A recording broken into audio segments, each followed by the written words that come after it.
My parents sued me for cutting contact, then the judge exposed their true intentions. What happens when toxic family dynamics escalate into a full-blown court battle? After enduring years of manipulation, Alex finally cut ties with his overbearing parents, only to be hit with a shocking lawsuit. Accused of emotional neglect, Alex found himself dragged into a courtroom fight, where secrets, lies, and jaw-dropping revelations came to light. Why would parents sue their own child? What shocking evidence did Alex uncover about their motives? And how did he turn the tables in a dramatic courtroom showdown? This story is a roller coaster of betrayal, resilience, and the ultimate fight for freedom. But was walking away worth the price Alex had to pay? Watch now to find out how he took back his life and left his toxic past behind. Sometimes, standing up for yourself means fighting the people you least expect. I'm Alex, 29, and I've spent most of my life trying to navigate the landmine that was my childhood home. My parents, Rob and Linda, thrived on chaos. It wasn't just the occasional argument, they built their lives around constant drama. They had no concept of boundaries, dragging me into every fight, every disagreement, and every emotional meltdown as if I were their personal referee. From as far back as I can remember, I wasn't allowed to just be a kid. Instead of asking how school was, they asked me who I thought was right in their arguments. When I was 10, I had to choose whether we'd spend Thanksgiving with my mom's family or my dad's side because they couldn't make the decision without turning it into a shouting match. It wasn't uncommon for one of them to burst into my room mid-fight to recruit me as their ally. By the time I hit my teenage years, I realized I wasn't their son, I was their emotional support system. They'd tell me I was so mature for my age, while dumping their problems on me. But if I dared to express my own needs or frustrations, they'd dismiss me, saying I didn't understand how much they'd sacrificed for me. It was exhausting. The 28th birthday disaster. The final straw came on my 28th birthday. My girlfriend, Jenna, had helped plan a small dinner party at our apartment. Just a handful of friends, some good food, and no drama. Or so I thought. Somehow, Rob and Linda turned what should have been a peaceful evening into yet another battleground. It started subtly. My mom made a snide comment about how Jenna's lasagna wasn't as good as hers. My dad chimed in, saying, at least she made an effort, unlike Alex, who doesn't even call us anymore. Jenna looked mortified, and I bit my tongue, trying not to escalate things. But it didn't stop there. My parents started reminiscing about how they had sacrificed everything to give me a good life. My dad went on about the long hours he worked, while my mom teared up, saying, "We gave up our dreams for you. And now? You barely call. You barely visit. You don't even seem grateful." The tipping point came when my mom raised her glass for a toast. What I thought would be a forced, generic birthday wish turned into an ambush. "To Alex," she said, her voice dripping with sarcasm, "the son who seems to have forgotten that he wouldn't be here if it weren't for us." The room went silent. My friends exchanged awkward glances, and Jenna squeezed my hand under the table. I felt the familiar wave of anger and humiliation rising, but I forced myself to stay calm. "Mom," I said, my voice steady, "this isn't the time or place for this." But she wouldn't stop. "Oh, don't act like I'm ruining your big night," she snapped. "You owe us, Alex. You owe us your life." The breaking point. Something inside me snapped. I looked around the room, saw the discomfort on everyone's faces, and realized I didn't want to live like this anymore. I didn't want to keep making excuses for their behavior or subjecting the people I cared about to their chaos. Without a word, I stood up, walked to the front door, and opened it. "You need to leave," I said, staring directly at my parents. "What?" my dad barked. "You're kicking us out?" "Yes," I replied, my voice firm. "This is my home, my birthday, and I'm done with this. Please leave." They sputtered in disbelief, trying to guilt me into letting them stay, but I held my ground. After what felt like an eternity, they stormed out, slamming the door behind them. That night, after my friends left, I sat with Jenna and made a decision. I blocked their numbers, deleted them from my social media, and resolved to cut off contact. For the first time in my life, I felt like I could breathe. Reflection. Cutting off my parents wasn't easy. I'd grown up believing family was everything, that no matter how toxic things got, you were supposed to stick it out. But as I sat there that night, replaying my mom's words in my head, I realized something. Family isn't supposed to make you feel small. They're not supposed to belittle your accomplishments or demand you sacrifice your happiness for their egos. For the first time, I chose myself.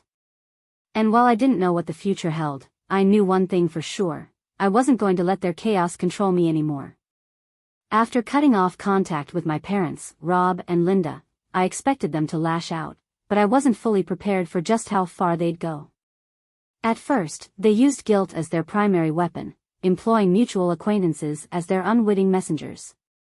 The first wave of messages came less than a week after my 28th birthday fiasco.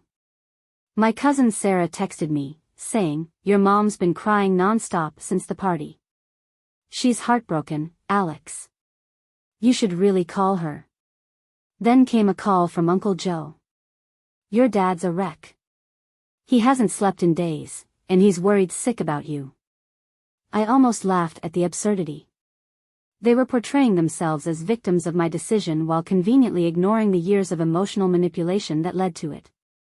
Still, the words lingered in my mind. I felt a pang of guilt, wondering if I'd made the right choice. But Jenna, my girlfriend, quickly reminded me, "Alex, you can't set yourself on fire to keep them warm." The smear campaign begins. When the guilt didn't bring me back, they escalated. Suddenly, I became the villain in their narrative. Family members started hearing stories about how I was ungrateful, selfish, and manipulated by bad influences. According to my parents, Jenna was the mastermind behind my decision to cut them off. A friend from high school messaged me out of the blue. "Hey, man, just wanted to check in. Your mom called my mom and said you've been acting weird lately. She's worried you're in some kind of trouble." Another time, I ran into an old neighbor at the grocery store. She gave me a concerned look and asked, "Are you okay, Alex? Your mom told me you've been distant because of work stress. You should really call her." Their reach was impressive, I'll give them that. They had somehow weaponized my entire social circle, turning me into a pariah without ever confronting me directly. A letter to remember.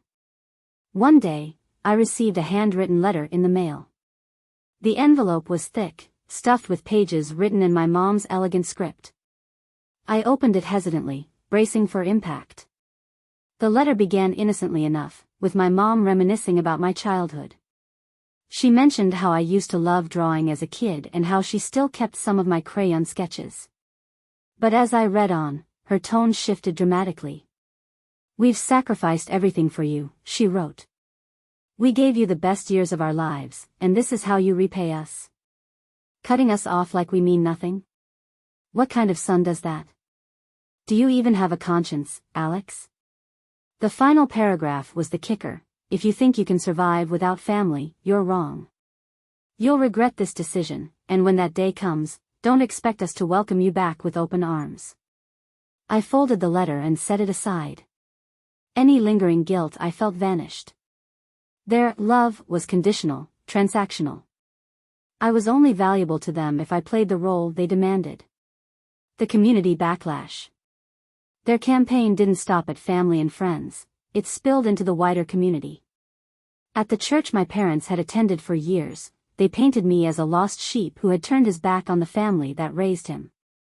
I heard through mutual acquaintances that the pastor even mentioned me during a sermon about honoring one's parents.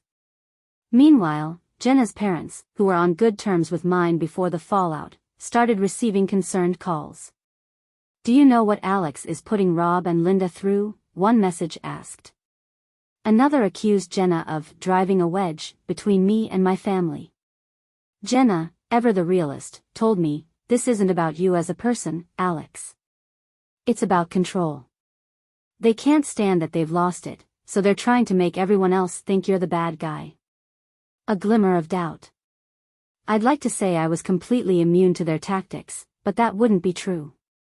There were nights when I stared at the ceiling, replaying their words in my head. Had I been too harsh? Should I have tried harder to make things work? But then I'd think back to every time they made me feel small, every time they dragged me into their drama, and every time they refused to take responsibility for their actions.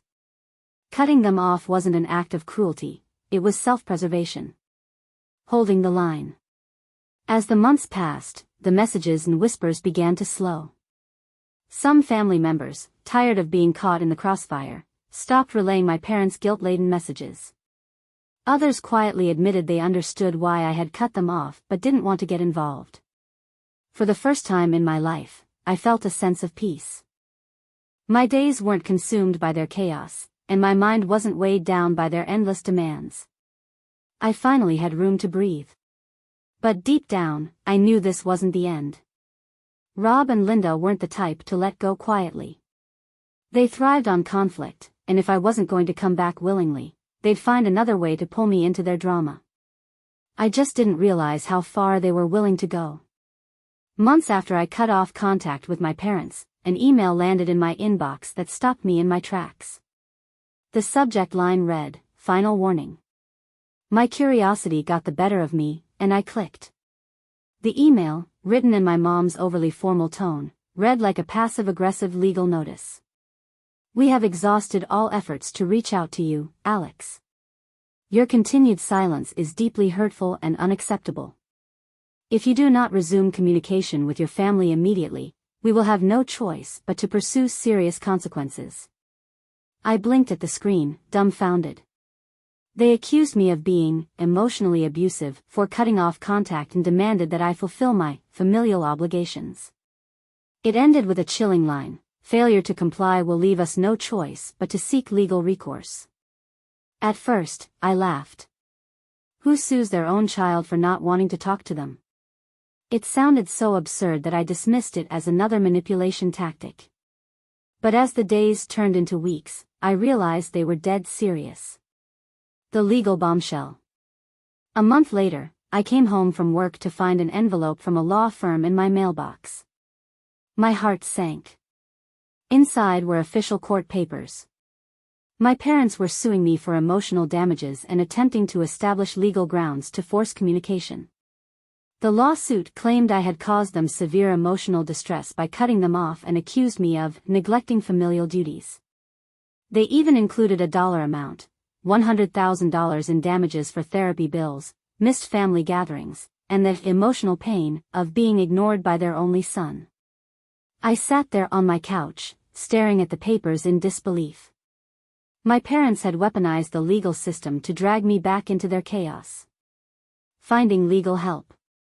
The next day, I called Jenna, my girlfriend, and explained everything. "They're suing me," I said, my voice shaking. "For emotional damages. Can they even do that?" Jenna was furious but also practical. "You need a lawyer. A good one. This isn't about the money, it's about control. They want to scare you into submission." I hired a lawyer who specialized in family law. During our first meeting, he reassured me. "This lawsuit is ridiculous," he said, flipping through the papers. "But that doesn't mean it won't be a headache. They're hoping to wear you down emotionally and financially." The public smear campaign. As the lawsuit gained traction, my parents ramped up their public campaign against me. They started posting on Facebook, painting me as a cruel, ungrateful son who had abandoned his loving parents. One post read, "We've always done everything we could for Alex, but now he's turned his back on us. We're heartbroken and left with no choice but to seek justice. Please pray for us during this difficult time." The comments were a mix of sympathy and confusion. Some family members and acquaintances rallied behind them, calling me a disgrace.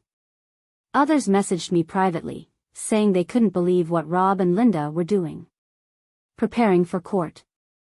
In the weeks leading up to the court date, my lawyer helped me build a case. We gathered evidence of their toxic behavior, texts, emails, and even recordings of their manipulative rants. I also provided examples of the years of emotional turmoil I endured growing up. Jenna was my rock during this time. She reminded me why I'd made the decision to cut them off in the first place. This isn't just about you, Alex. This is about showing them they can't bully you into submission anymore. A disturbing revelation. As we prepared for court, my lawyer uncovered something shocking. My parents had already tried this tactic before. Years earlier, they had filed a similar lawsuit against my aunt, my mom's sister, after she cut ties with them over a financial dispute. That case had been quietly dropped, but it showed a pattern of behavior. They don't want justice, my lawyer said. They want control. They see lawsuits as a weapon to force compliance. The emotional toll. Despite the absurdity of the case, the emotional toll was enormous. The idea of facing my parents in court made me physically ill. I had nightmares about their manipulative tactics working, about them convincing the judge that I was the problem. The hardest part was the doubt. Late at night, I'd replay their accusations in my head. You're selfish. You're cruel. You owe us. I started to wonder if I really was the bad guy. But every time I felt myself wavering, I thought about the years of manipulation, the guilt trips, and the emotional blackmail. Cutting them off wasn't an act of cruelty, it was an act of survival. The day of reckoning.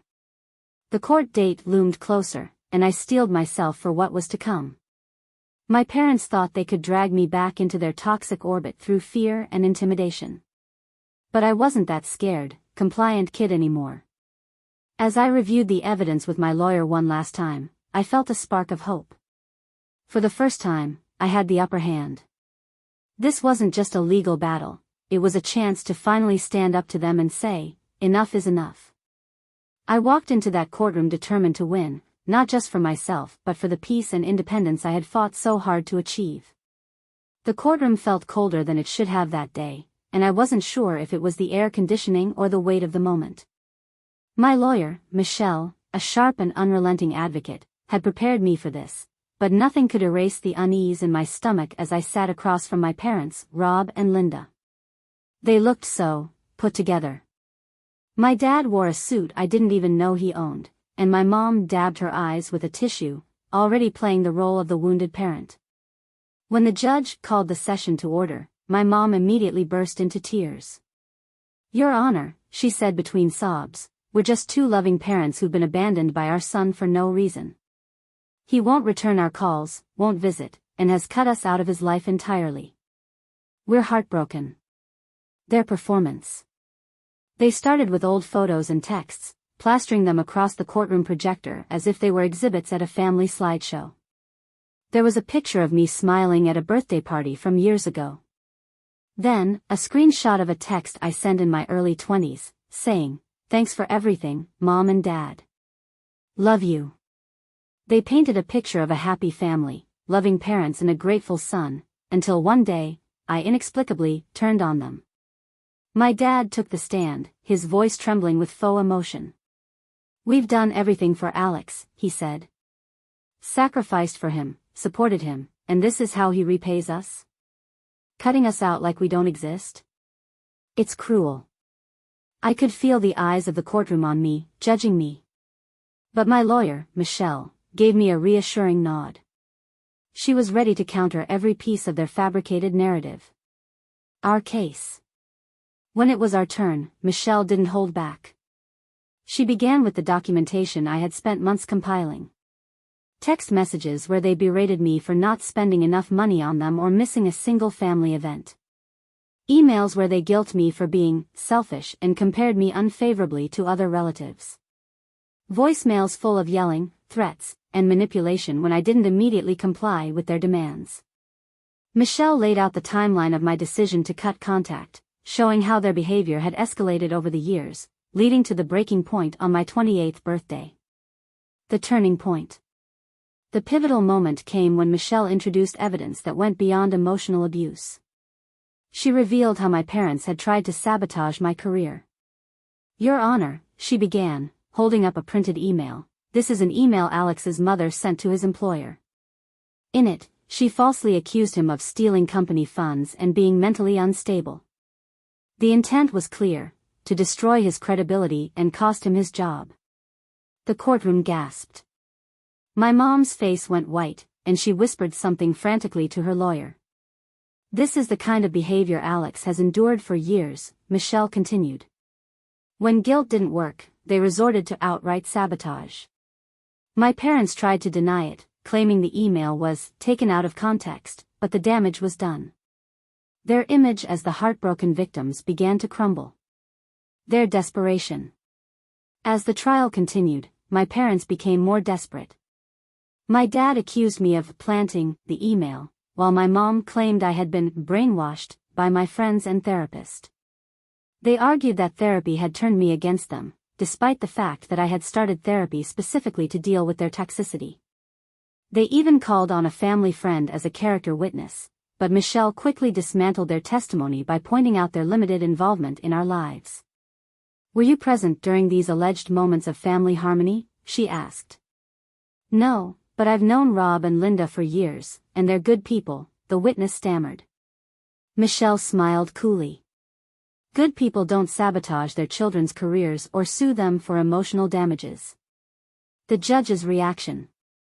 By the end of the day, the judge's skepticism was palpable. He frowned at my parents, clearly unimpressed with their antics. At one point, he interrupted my mom mid-rant, saying, "Mrs. Roberts, this court isn't a place for emotional manipulation. Stick to the facts." It was a small victory, but it felt enormous. For years, my parents had controlled every narrative, twisting situations to paint themselves as the victims. Now, someone in authority was finally seeing through their facade. The emotional toll. Despite the progress we were making, the trial was emotionally draining. Hearing my parents lie and twist the truth brought back memories I'd tried to bury.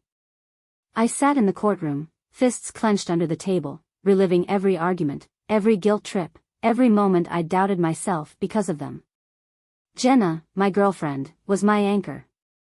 She held my hand during breaks and reminded me why I was fighting. "You're standing up for yourself," she said. "You're breaking the cycle." Looking ahead. As we left the courtroom that day, my parents avoided eye contact. Their smug confidence from earlier in the trial was gone. Michelle told me we were building a strong case, but I knew the battle wasn't over. Walking out into the crisp evening air, I felt a mix of exhaustion and resolve. This wasn't just about winning a court case, it was about reclaiming my life and proving that I wouldn't let their manipulation control me anymore. The fight was far from over, but for the first time, I felt like I was finally on the path to freedom. During the discovery phase of the case, my lawyer, Michelle, called me into her office. She had a stack of papers and a grim look on her face. "You need to see this," she said, sliding the folder across her desk. Inside was a dossier that made my stomach churn. My parents had hired a private investigator to dig into every aspect of my life. The report was invasive, to say the least. It included bank statements, screenshots of social media posts, and photos of me with Jenna, my girlfriend. There were even details about where Jenna worked, her daily routine, and the address of our apartment. The depths of their manipulation. As I flipped through the pages, my hands trembled.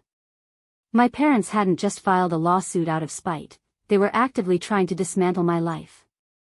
The investigators' notes included things like: observed subject dining with partner at restaurant, appeared affectionate. Partner leaves for work at 8:15 a.m., address confirmed. Subject seen withdrawing cash from ATM at location, $200. "This isn't just about emotional damages," Michelle said, her voice sharp. "They're trying to intimidate you. This goes beyond a family dispute, this is stalking." My parents' justifications. When we confronted their lawyer about the dossier, their response was chilling. "We're simply gathering evidence to support our case," they said, as if invading my privacy was perfectly reasonable. I imagined my parents sitting at home, poring over the report, dissecting every detail of my life. Did they laugh when they saw pictures of Jenna and me? Did they feel righteous when they read notes about my spending habits? For years, they'd controlled me through guilt and manipulation. Now that I'd cut ties, they were resorting to outright surveillance. The emotional impact. The discovery rattled me in ways I hadn't expected. I'd been prepared for lies in court, for exaggerated stories of my supposed neglect. But I hadn't anticipated this level of obsession. Jenna was furious. "They have no right to dig into our lives like this," she said, pacing our living room. "This isn't just about you anymore, it's about us. Our safety." She wasn't wrong. Knowing that my parents had details about our lives made me feel exposed, like there was nowhere to hide. The turning point. Michelle assured me that this level of intrusion would backfire in court. "Judges don't look kindly on harassment," she said. She began compiling a countersuit, arguing that my parents' actions were not only invasive but borderline criminal. The turning point came when we discovered a particularly damning piece of evidence in the investigator's report, a section detailing how my parents planned to leverage their findings. One note read, "Threaten to share financial information with employer if subject doesn't comply." They weren't just suing me, they were planning to blackmail me into submission. Fighting back. I knew I couldn't let this slide. Michelle and I worked tirelessly to document every instance of their harassment. We compiled the private investigator's report, filed a police complaint about the stalking, and prepared a countersuit for emotional distress and invasion of privacy. Meanwhile, I reached out to Jenna's employer and explained the situation, ensuring that any attempts by my parents to contact them would be met with immediate dismissal. The more I fought back, the more empowered I felt. For the first time in my life, I wasn't playing by their rules. Their reaction. When their lawyer received notice of our countersuit, my parents doubled down. They sent a letter through their attorney, claiming I was overreacting, and that the dossier was standard procedure for a case like this. But I knew better. This wasn't standard, it was personal. One night, I received a text from an unknown number. It was my mom. "You're tearing this family apart. We wouldn't have to do this if you just came home and made things right." I stared at the message, torn between anger and disbelief. How could they justify their actions, even now? Jenna's support. Jenna became my rock during this ordeal. "You don't owe them anything," she reminded me when the stress got overwhelming. "They're losing control, and this is their desperate attempt to get it back." Her words were a lifeline. Every time I felt doubt creeping in, I reminded myself of how far I'd come without their influence. The bigger picture. As the court date approached, I realized this battle wasn't just about winning. It was about setting a precedent, for myself, for Jenna, and for anyone who'd ever been manipulated by the people who were supposed to love them unconditionally.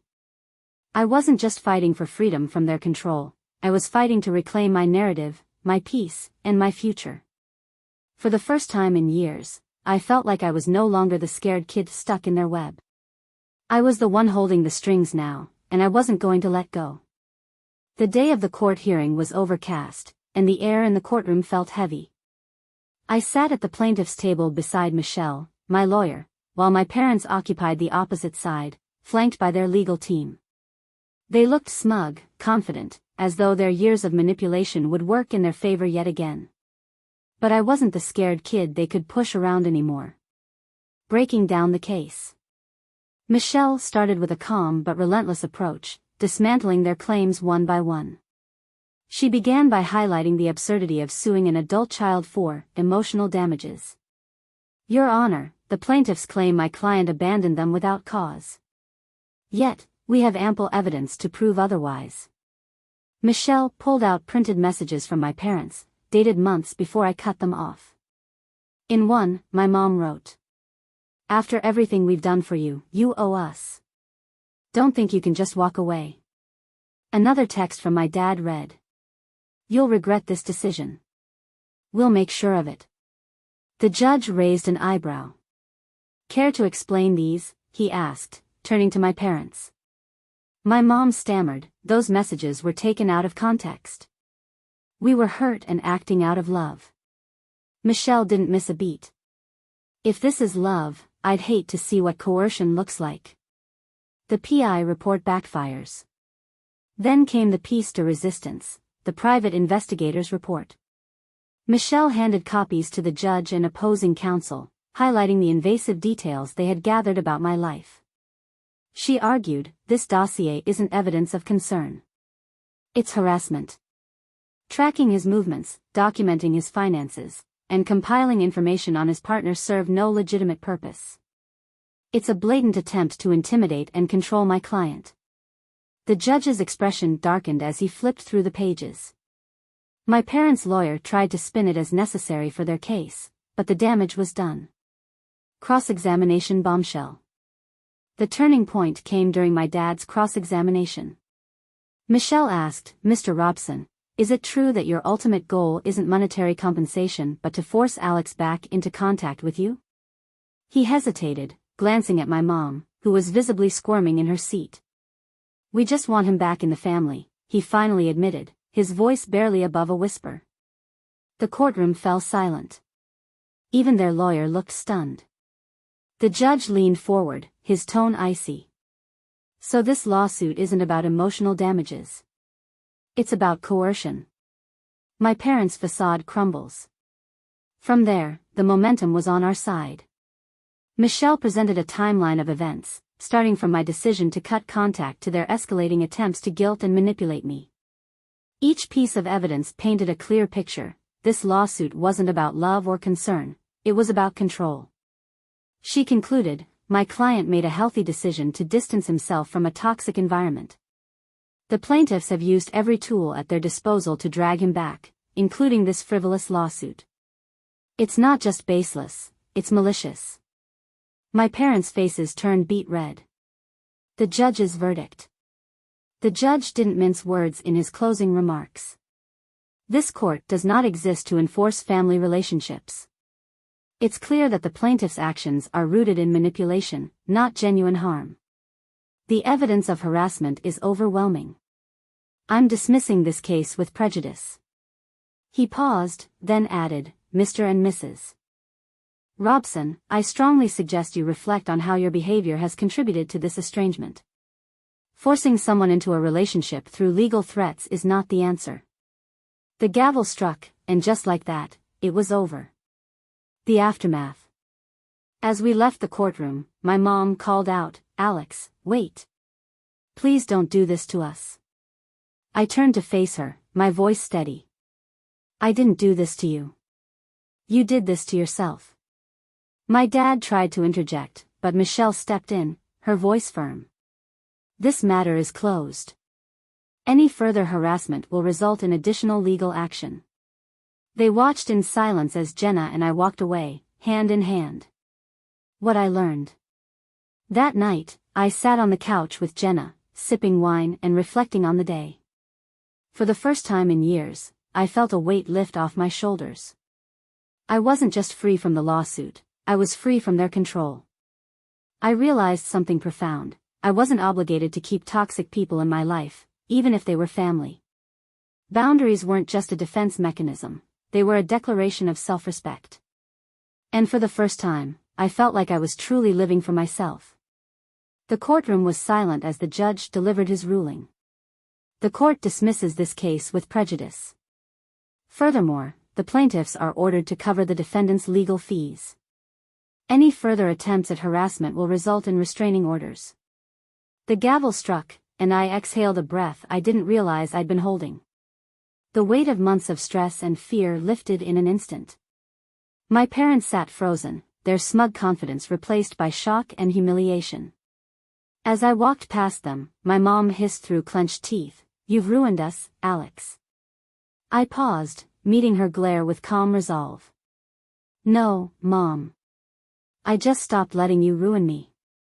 In the weeks following the trial, I made significant changes to ensure my newfound freedom. I changed my phone number, moved to a new apartment, and locked down my social media accounts.